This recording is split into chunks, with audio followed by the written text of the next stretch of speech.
The truth behind this smiling Victorian-era family photo is more tragic than you might imagine. The package arrived at Rebecca's studio on a gray Tuesday morning in March, wrapped in layers of bubble wrap and accompanied by a handwritten note on cream-colored stationery. Rebecca Chun had been restoring old photographs for 15 years, working from her small studio in Boston's South End, and she had seen countless images pass through her hands. Faded wedding portraits, cracked Jarrett types, water-damaged family albums. But something about this delivery made her pause. She carefully unwrapped the package, revealing a wooden frame, dark with age, its corners reinforced with brass fittings. The glass was intact but clouded with decades of dust. Through it, she could make out a sepia-toned photograph of a family, 2 adults and 3 children, all dressed in their finest Victorian-era clothing, posing in what appeared to be a well-appointed parlor. The note read, "Dear Ms. Chun, this photograph has been in my family for generations.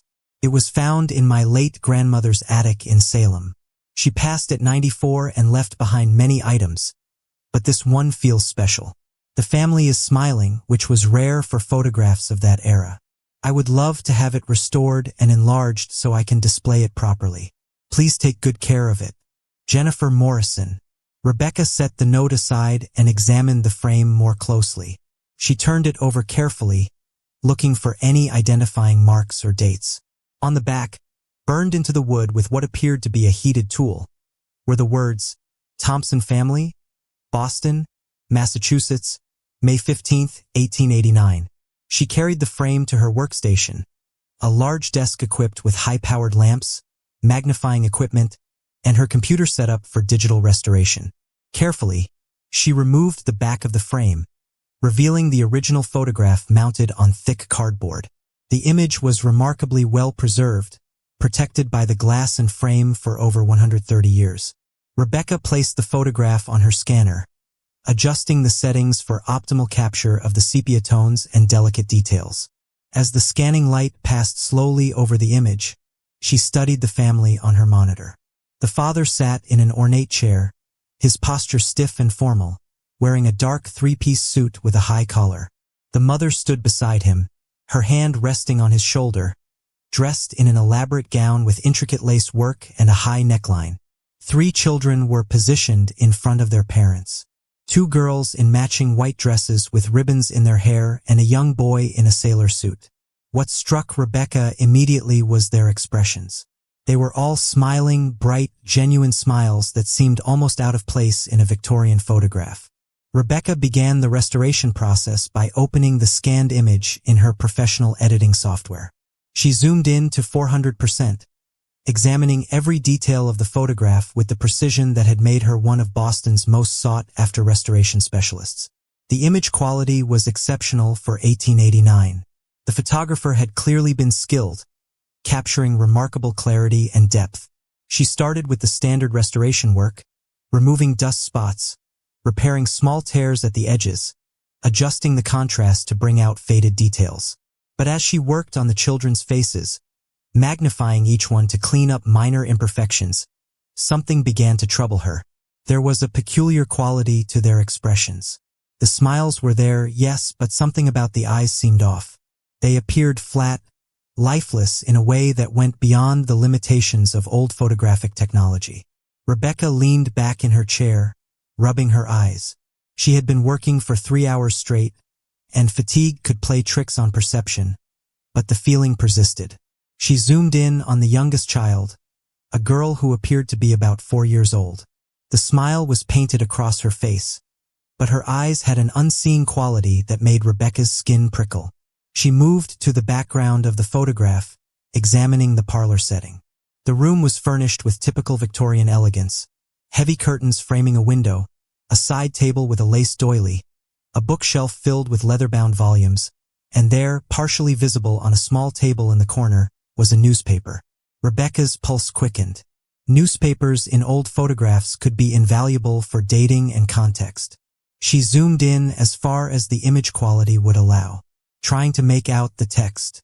The masthead was partially visible. The Boston Daily, and below it blurred but readable a headline fragment. "Outbreak spreads. 3 more children. She grabbed her notebook and jotted down what she could see, then turned to her second monitor and opened a browser. Within minutes, she had accessed the Boston Public Library's digital archive of historical newspapers. She searched for the Boston Daily from May 1889, looking for any mention of an outbreak. What she found made her blood run cold. On May 28, 1889, 13 days after the date burned into the photograph's frame, the Boston Daily had run a front-page story. Diphtheria outbreak claims 12 children in 2 weeks. Families devastated as disease sweeps through neighborhoods. Rebecca sat frozen, staring at the newspaper headline on her screen. Diphtheria, one of the most feared diseases of the 19th century, particularly deadly to children. But the date was wrong. The newspaper in the photograph's background appeared to reference an outbreak. Yet, it was supposedly taken on May 15th, nearly 2 weeks before the major outbreak was reported. Unless the photograph wasn't actually taken on May 15th. She pulled out her phone and called Jennifer Morrison, the woman who had sent the photograph. After 3 rings, a pleasant voice answered, "Morrison, this is Rebecca Chin. I'm calling about the photograph you sent me for restoration." "Oh yes, how is it coming along? I'm so excited to see it." Rebecca hesitated, choosing her words carefully. "The image is in excellent condition and I'm making good progress, but I have some questions. Do you know anything about the Thompson family? Any family history or stories that were passed down?" There was a pause on the other end. "Not much, I'm afraid. My grandmother never talked about them. I only know they were distant relatives on her mother's side." "Why do you ask?" "I'm noticing some details in the photograph that seem unusual. Would you mind if I did some additional research before completing the restoration? It won't affect the timeline or cost." "Of course, that's fine. Is something wrong?" Rebecca looked at the smiling faces on her screen at those flat, lifeless eyes. "I'm not sure yet. I'll be in touch soon." After hanging up, Rebecca spent the rest of the afternoon at the Boston Public Library's genealogy department. The librarian, an elderly man named Mr. Harrison, helped her access birth, death, and census records from the 1880s. She found the Thompson family in the 1880 census. Robert Thompson, ed. 28, occupation listed as merchant, his wife Anne, age 26, and their first child Mary, born in 1879. Subsequent records showed 2 more children, Elizabeth, born in 1881, and Samuel, born in 1885. Then she found the death certificates. Mary Thompson, age 10, died May 3, 1889. Cause of death, diphtheria. Elizabeth Thompson, age 8, died May 7, 1889. Cause of death, diphtheria. Samuel Thompson, age 4, died May 10, 1889. Cause of death, diphtheria. All 3 children had died within a week of each other, and all had died before May 15th. The date supposedly marked on the photograph. Rebecca's hands trembled as she photographed the death certificates with her phone. The children in that smiling family portrait had been dead when the photograph was taken. She had heard of Victorian postmortem photography, of course, the practice of photographing deceased loved ones, particularly children, as a way of preserving their memory. But she had never actually worked with one, and she had certainly never seen one where the subjects appeared to be smiling. Rebecca returned to her studio with copies of the death certificates and a growing sense of unease. She spread the documents across her desk beside the photograph, comparing the names and dates. There was no doubt the 3 children smiling in the portrait had all died in the first 2 weeks of May 1889, days before the photograph's supposed date. She turned to her computer and began researching Victorian postmortem photography more thoroughly. What she learned was both fascinating and disturbing. In an era when child mortality was tragically common and photography was expensive, many families could only afford a single photograph of their children, and often that photograph was taken after death. The practices varied. Sometimes the deceased were photographed in their coffins, appearing to sleep peacefully. Other times they were posed to look alive, propped up with hidden stands, their eyes held open with small devices, or later their eyes painted onto the photograph itself. Some photographers specialized in creating elaborate scenes, positioning the deceased in chairs with books or surrounded by family members who were very much alive. But smiling post-mortem photographs, those were exceptionally rare. The facial muscles required for a smile typically relaxed after death, making such expressions nearly impossible without significant manipulation of the body or extensive retouching of the photograph itself. Rebecca zoomed in on the children's faces again, this time knowing what she was looking for. Now she could see it, the subtle sign she had missed before. The youngest girl's head was positioned at a slightly unnatural angle, likely supported by a hidden brace. The boy's hands were too perfectly placed on his lap, probably positioned by the photographer, and the older girl's smile had a painted quality to it, suggesting the photographer had manually added or enhanced the expression on the photographic plate. But the parents, Robert and Ann Thompson, their grief was palpable once you knew where to look. Robert's hand, which appeared to rest casually on the arm of his chair, was actually gripping it so tightly that his knuckles were white. The strain visible even in the old photograph. Anne's hand on his shoulder wasn't a gentle touch of affection, but a desperate clinging, her fingers pressed into the fabric of his jacket. Their smiles, which had seemed warm at first glance, were now clearly forced, their eyes hollow with unspeakable loss. Rebecca felt tears welling up as she looked at the image with new understanding. This wasn't a happy family portrait. This was a monument to devastating grief, a desperate attempt by bereaved parents to have one last moment with their children, to create a memory of happiness that had been stolen from them by disease. Over the following week, Rebecca threw herself into researching the Thompson family. Driven by a need to understand the full story behind the photograph, she discovered that Robert Thompson had owned a small textile shop on Hanover Street in Boston's North End. The family had lived in a modest but comfortable row house nearby, part of a tight-knit community of merchants and craftsmen through city directories and newspaper archives. She pieced together the timeline of the 1889 diphtheria outbreak. It had begun in late April, spreading rapidly through the crowded neighborhoods where families lived in close quarters. Medical knowledge of the disease was limited and treatment options were primitive. Quarantines were implemented but often too late. Children were the most vulnerable, and in some families, entire groups of siblings were wiped out within days of each other. Rebecca found a brief mention of the Thompson children in a church newsletter from May 1889, published by St. Leonard's Church in the North End. The congregation mourns the tragic loss of the Thompson children, Mary, Elizabeth, and young Samuel, all taken by the terrible scourge within a single week. Services will be held Saturday.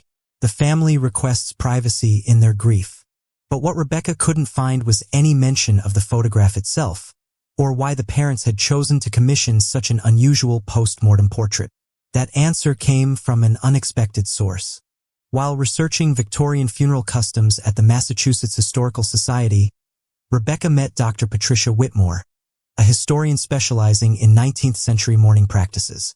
When Rebecca showed her the Thompson family photograph, Dr. Whitmore's expression shifted from professional interest to genuine emotion. "This is extraordinary," Dr. Whitmore said softly, examining the image on Rebecca's laptop. Post-mortem photography was common. "Yes, but this is something more. Do you see how they're all positioned as if they're in the middle of a happy moment? The parents are creating a memory that never existed, or rather recreating the happiness that was stolen from them. Is that typical?" Rebecca asked. "Not at all. Most post-mortem photographs were solemn, dignified, meant to preserve how the deceased looked in peaceful repose. But occasionally, very occasionally, you find photographs like this. They're usually commissioned by parents who lost multiple children at once, often to epidemics. The grief was so overwhelming that they needed to imagine their children happy one more time to create a different ending to the story." Dr. Whitmore pointed to the parents in the photograph. "Look at their faces. They're performing happiness for the camera, creating an alternate reality where their children are still alive and well. It's heartbreaking." Dr. Whitmore invited Rebecca to examine the Historical Society's collection of Victorian mourning artifacts.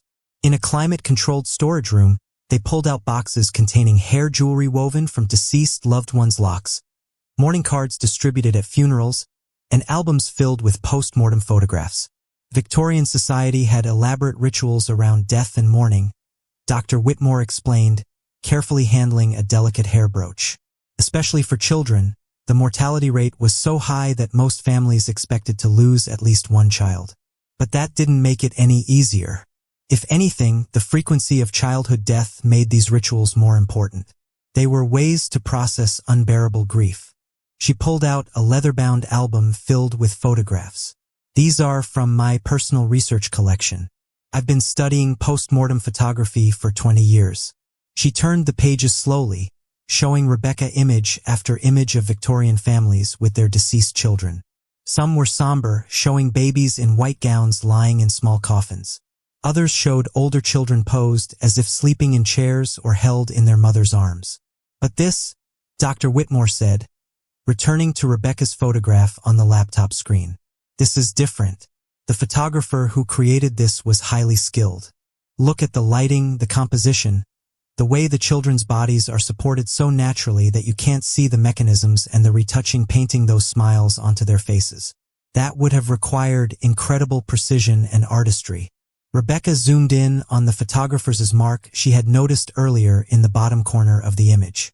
J. Morrison, Fine Photography, Salem, Massachusetts.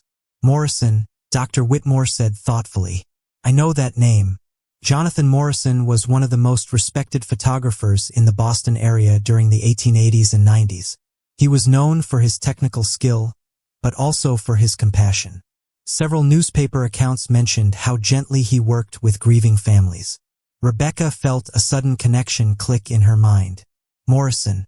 Jennifer Morrison, the woman who sent me this photograph. She said it came from her grandmother's attic in Salem. Could there be a connection? It's possible. Dr. Whitmore said, family businesses often kept samples of their work, especially pieces they were proud of or that held special meaning. If Jennifer's family descended from the photographer, this image might have been kept as an example of his most challenging and emotionally significant work. Rebecca made a note to follow up with Jennifer Morrison about her family history. But first, she wanted to understand more about the parents. Robert and Ann Thompson. What had their lives been like after this photograph? How did they cope with such devastating loss? The next morning, Rebecca returned to the Boston Public Library and requested access to their collection of city directories, church records, and local newspapers from the 1890s. She was looking for any trace of Robert and Ann Thompson. After May 1889, what she found painted a picture of profound, lasting grief. In the 1890 city directory, Robert Thompson's textile shop was listed at the same Handover Street address, but a note indicated the business was temporarily closed. By 1891, the shop was under new ownership. Robert's name appeared in a list of employees at a larger textile factory in Cambridge, a significant step down from business owner to factory worker. In the church records of St. Tau Leonard's, Rebecca found the Thompsons' names in the registry of regular attendees, but noted that after May 1889, and Thompson's name appeared on the list of those who organized memorial services for other families who had lost children to disease. She had apparently devoted herself to helping other grieving parents, perhaps finding purpose and shared sorrow. Then, in a Boston Evening Transcript article from December 1891, Rebecca found a small notice that made her heart ache. Mrs. and Thompson spoke at yesterday's meeting of the Massachusetts Society for the Prevention of Infectious Diseases, advocating for improved sanitation in crowded neighborhoods and better access to medical care for working families. Mrs. Thompson, who lost 3 children to diphtheria in 1889, has become a passionate voice for public health reform and had transformed her grief into advocacy. Rebecca found several more mentions of her name in connection with public health campaigns throughout the 1890s. She had testified before the Boston Board of Health, raised funds for a free clinic in the North End, and worked with other mothers to establish quarantine protocols for infectious diseases. Robert's trajectory was different. Rebecca found a police report from August 1892 documenting a domestic disturbance at the Thompson residence. Neighbors had reported shouting and sounds of furniture being thrown, and had declined to press charges, stating it was a private family matter, but the officer's notes indicated Robert appeared intoxicated and deeply distressed. By 1895, the city directory listed Robert and Ann at separate addresses. They had separated, their marriage apparently unable to survive the weight of their loss. Rebecca found Robert's name in the registry of a boarding house near the waterfront, a far cry from their former family home. In 1898, Rebecca discovered Robert Thompson's death certificate. He had died at age 46 from cirrhosis of the liver, a consequence of chronic alcohol abuse. The informant listed on the certificate was and Thompson, still recorded as his wife despite their separation. She had been the one to claim his body and arrange for his burial. Rebecca sat in the library's reading room surrounded by documents that told the story of a family destroyed by grief. The smiling photograph on May 15, 1889 had captured not just the last image of the Thompson children, but the last moment before their parents' lives fell apart completely. She needed to know more about and what had happened to her after Robert's death. Had she found any measure of peace? The answer came from an unexpected source. While searching through records at the Massachusetts State Archives, Rebecca found Ann Thompson's name in the registry of the Tewksbury State Hospital, an institution that provided care for the indigent and elderly, and had been admitted in 1910 at age 56, not as a patient, but as a volunteer nurse and caregiver. Records showed she had worked there for 15 years caring for sick children in the hospital's pediatric ward. The superintendent's annual reports mentioned her repeatedly, always with praise.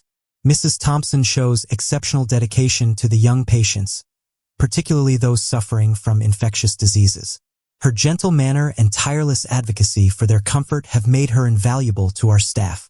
In one report from 1918 during the devastating influenza pandemic, the superintendent wrote, "Mrs. Ann Thompson, now 64 years of age, has refused to leave the children's ward despite the danger to her own health. She says she has already lost everything to disease and fears nothing. Her courage inspires our entire staff," and had survived the pandemic, and Rebecca found her death certificate from 1925. She had died at age 71 of heart failure, still living in a small apartment near the hospital where she had volunteered. The informant on the certificate was Dr. James Whitfield, the hospital's chief physician, who noted that and had been like a mother to hundreds of sick children over 15 years of devoted service. But it was what Rebecca found in the hospital's archived correspondence that brought tears to her eyes. In a letter written by Dr. Whitfield to the hospital board in 1924 recommending and for a service award, he wrote, "Mrs. Thompson came to us 14 years ago, a woman hollowed out by grief. She told me on her first day that she had lost her 3 children to diphtheria in 1889 and had spent the decades since trying to make meaning of that loss. She said she could not save her own children, but perhaps she could help save others. In the years since, she has done exactly that, providing comfort, care, and love to countless sick children, many of whom had been abandoned by their own families. She has, in her own words, mothered the motherless. I can think of no one more deserving of recognition for selfless service." Rebecca returned to her studio with a complete understanding of the photograph's context. This wasn't just an image of deceased children posed to look alive. It was the moment that defined the rest of the Thompson family's existence. Every decision Ann and Robert made afterward could be traced back to that devastating week in May 1889. She called Jennifer Morrison and asked if they could meet in person. Jennifer invited her to her home in Newton, a comfortable suburban house filled with antiques and family photographs. "I've been restoring your photograph," Rebecca began once they were seated in Jennifer's living room. "But I've also been researching the family in it. What I've learned is it's a difficult story." Jennifer leaned forward, her expression concerned. "Tell me." Rebecca explained everything she had discovered. The deaths of the 3 children, the post-mortem photograph, Robert's decline and death, Ann's transformation into a public health advocate and volunteer nurse. Jennifer listened in silence, her eyes widening with each revelation. When Rebecca finished, Jennifer sat back, visibly shaken. "I had no idea. My grandmother never spoke of this. She only said the photograph had been in the family for generations and seemed important." "Your grandmother's maiden name was Morrison, correct?" Rebecca asked. Jennifer nodded. "Yes, she was Jennifer Morrison. I was named after her. Her father was Thomas Morrison, and his father was," she paused, making the connection, "Jonathan Morrison, the photographer. I think your great-great-grandfather kept this photograph because it represented something significant to him." Rebecca said, not just as an example of his technical skill, but as a reminder of why his work mattered. He helped bereaved parents create one last memory with their children. However heartbreaking that work must have been, it was also profoundly compassionate. Jennifer stood and walked to a bookshelf, pulling out an old leather journal. My grandmother left this. I haven't read all of it, but she flipped through pages until she found what she was looking for. Here, this is an entry from her father, Thomas Morrison, written in 1932. He was looking through his father, Jonathan's old photographs, and wrote this about the Thompson family portrait. She handed the journal to Rebecca, who read aloud. Found father's old photograph today, the one of the Thompson family from 1889. I remember him telling me about it when I was young. He said it was the most difficult photograph he ever took, not technically but emotionally. The parents wanted their children to look happy one last time, to have a memory that wasn't defined by suffering and death. Father spent hours positioning them, painting their expressions, creating an illusion of life and joy. He told me he wept the entire night after finishing it. But years later, Mrs. Thompson came to thank him. She said the photograph had given her something precious, proof that her children had existed, had been loved, and deserved to be remembered as more than victims of disease. Father kept the photograph as a reminder that even in the darkest moments, there is still meaning in bearing witness to love. 2 months later, Rebecca stood in a small gallery space at the Massachusetts Historical Society, preparing for an exhibition she had curated titled Love and Loss, Victorian Mourning Through Photography.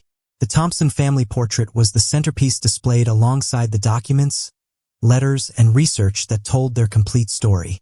Dr. Whitmore had helped her secure the space and contributed several pieces from her own collection to provide context. But the Thompson photograph was what drew people in. That haunting image of a smiling family, once you knew the truth, became almost unbearable to look at and yet impossible to look away from. Rebecca had written extensive wall text explaining postmortem photography, the 1889 Theria outbreak, and the Thompson family story. She included in Thompson's later work as a public health advocate and volunteer nurse, showing how one woman had transformed unspeakable grief into a lifetime of service to other children. Jennifer Morrison attended the opening, bringing several other family members who had never known about their ancestor Jonathan Morrison's compassionate work with grieving families. They stood together before the photograph, processing the weight of what it represented. It's beautiful and terrible at the same time, Jennifer said quietly. To think that this moment of pretend happiness was all they had left. But it wasn't all they had, Rebecca said. And Thompson took her grief and built something meaningful from it. She couldn't save her own children, but she spent 15 years saving others. That photograph wasn't the end of her story. It was the beginning of a different kind of purpose. Over the following weeks, the exhibition attracted significant attention. Local news covered it, and the story of the Thompson family photograph went viral on social media. People were fascinated by the intersection of love, loss, and the Victorian practice of creating illusions to cope with unbearable reality. But what touched Rebecca most were the visitors who came and stood silently before the photograph, many of them wiping away tears. Several people approached her to share their own stories of child loss, thanking her for honoring the Thompson family's grief so respectfully. One elderly woman, who introduced herself only as Marie, spent nearly an hour examining the photograph. Before leaving, she took Rebecca's hand and said, "My daughter died of leukemia when she was 7. That was 40 years ago. People tell you that time heals, but it doesn't. You just learn to carry the weight differently." This photograph and knowing what and Thompson did afterward, it helps. It reminds me that grief can coexist with purpose, that you can honor the dead by serving the living. Rebecca returned to her studio that evening and looked at the restored Thompson family photograph one more time before sending the final file to Jennifer. She had removed the dust, repaired the damage, enhanced the clarity, but she had been careful not to alter the essential truth of the image. The smiles were still there, painted on by a compassionate photographer. The grief was still visible in the parents' eyes if you knew where to look. The children were still frozen in that impossible moment between death and the illusion of life. She thought about Thompson, who had lived another 36 years after this photograph was taken. who had transformed her pain into advocacy and care for hundreds of other children. The photograph had given and something to hold on to in those first dark months. But she had given herself something more, a reason to keep living, a way to make meaning from meaninglessness. Rebecca saved the file and closed her laptop. Outside her studio window, Boston's lights sparkled in the spring evening. Somewhere in this city, the Thompson children were buried in a cemetery. Their graves likely unmarked or forgotten after more than a century. But their image lived on, not as victims of disease, but as beloved children whose parents had loved them enough to create one last impossible moment of happiness. The truth behind the smiling Victorian family photograph was indeed tragic, but it was also a testament to the fierce, enduring power of parental love. Love strong enough to create beauty from ashes, meaning from loss, and hope from the deepest grief imaginable.